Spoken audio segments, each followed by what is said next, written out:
parlaré del títol de Guia al Medi Natural i Temps de Lleure, un títol que et prepara per poder ser guia a mitja i baixa muntanya de les disciplines de cavall, de BTT, de senderisme i fins i tot de barranquisme, en diferents situacions al medi natural. Un títol que et prepara per ser monitor, dinamitzador, coordinador d'activitats esportives al medi natural, sobretot en aquests àmbits, cavall, equitació, senderisme i BTT.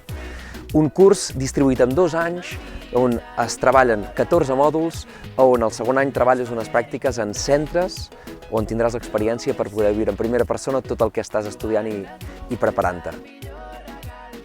Us parlaré del títol de Grau Superior d'Ensenyament i Animació Socioesportiu, un títol de la família de les activitats esportives, que et prepara pel món professional i que et dona competències per elaborar, programar i avaluar diferents programes d'activitat física per a tot tipus d'usuaris.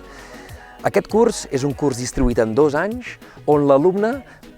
coneix totes les activitats esportives i tot el que se'n deriva i té competències, es prepara per poder ser monitor de lleure, director de lleure, coordinador d'activitats esportives,